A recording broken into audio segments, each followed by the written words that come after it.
ಕೊಪ್ಪಳದಲ್ಲಿ ಬಿಜೆಪಿ ಯುವ ಮೋರ್ಚಾ ಅಧ್ಯಕ್ಷ ವೆಂಕಟೇಶ್ ಕುರುಬರ ಹತ್ಯೆ ಕೇಸ್ಗೆ ಸಂಬಂಧಪಟ್ಟಂತೆ 6 ಮಂದಿ ಅಪರಾಧಿಗಳಿಗೆ ಗಲ್ಲು ಶಿಕ್ಷೆ ವಿಧಿಸಿರುವುದು ಸೆಷನ್ಸ್ ಕೋರ್ಟ್. 6 ಜನ ಅಪರಾಧಿಗಳಿಗೆ ಗಲ್ಲು ಶಿಕ್ಷೆ. ಯುವ ಮೋರ್ಚಾ ಬಿಜೆಪಿ ಅಧ್ಯಕ್ಷ ವೆಂಕಟೇಶ್ ಕುರುಬರ ಹತ್ಯೆ ಕೇಸ್ ಇದು.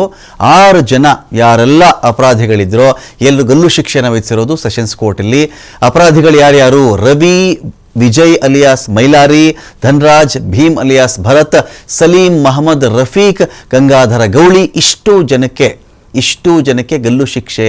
ಅಂತೆಂಥದ್ದಲ್ಲ, ಜೀವಾವಧಿ ಅಲ್ಲ ಇದು. ಗಲ್ಲು ಶಿಕ್ಷೆ ವಿಧಿಸಿರೋದಿಲ್ಲಿ. ನೇಣ ಹಾಕ್ಬಿಡಿ ಇವರಿಗೆ ಅಂತ 6 ಜನರನ್ನು ತಗೊಂಡು ಹೋಗಿ ಕುಣಿಕೆ ಜೀರ್ಬಿಡಿ ಅವರಿಗೆ ಕುತ್ತಿಗೆಗೆ ಅಂತ ಹೇಳಿರೋದು ಕೋರ್ಟ್. ಇಲ್ಲಿ ಭೀಮ್ ಅಲಿಯಾಸ್ ಇನ್ನೊಂದು ಕಡೆ ಚೆಕ್ ಮಾಡಿದಾಗ ಭರತ್, ಸಲೀಂ ಅಹಮದ್, ರಫೀಕ್, ಗಂಗಾಧರ ಗೌಳಿ ಇಷ್ಟು ಜನಕ್ಕೆ ಗಲ್ಲಾಗ್ತಾ ಇದೆ. 6 ಜನಗಳಿಗೆ.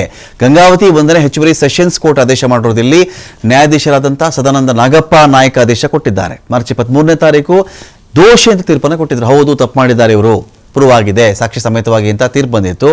ಇವತ್ತಿಗೆ ಶಿಕ್ಷೆ ಏನು ಅಂತ ನೋಡಿದ್ರೆ ಗಲ್ಲು ಶಿಕ್ಷೆ. 6 ಅಪರಾಧಿಗಳಿಗೆ ಗಲ್ಲು ಶಿಕ್ಷೆ ಕೊಟ್ಟಿರೋದಿಲ್ಲಿ.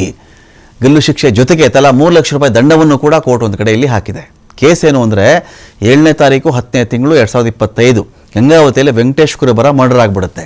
ಹಳೆಯ ದ್ವೇಷ ಇತ್ತು, ಬರುವ ಕೊಲೆ ಮಾಡಿ ಹಾಕ್ಬಿಡ್ತಾರೆ ಇವರು. ಕೇಸ್ ಸಂಬಂಧ 12 ಜನರನ್ನು ಗಂಗಾವತಿ ಪೊಲೀಸರು ಅರೆಸ್ಟ್ ಮಾಡ್ತಾರೆ. 927 ಪುಟಗಳ ಚಾರ್ಜ್ ಶೀಟ್ ಹಾಕಿದ್ರು ಗಂಗಾವತಿ ನಗರ ಪೊಲೀಸರು.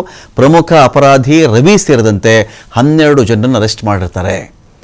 15 ಜನ ಕೂಡ ಆಮೇಲೆ ಸಿಗ್ತಾರೆ. ಆಮೇಲೆ 15 ಆಗುತ್ತದು. ಇದರಲ್ಲಿ 6 ಜನರನ್ನು ಕೇಸಿಂದ ಖುಲಾಸೆ ಆಗಿದ್ದಾರೆ. ಉಳಿದಿರ್ತಕ್ಕಂಥ ಒಂದು 6 ಜನ ಪ್ರಮುಖವಾಗಿ ಎಲ್ಲರೂ ಫಿಲ್ಟರ್ ಮಾಡ್ಕೊಂಡು ಬಂದಮೇಲೆ ಕಟ್ಟ ಕಡೆಯದಾಗಿ 6 ಜನರಿಗೆ ಇದರಲ್ಲಿ ಗಲ್ಲಾಗಿದೆ.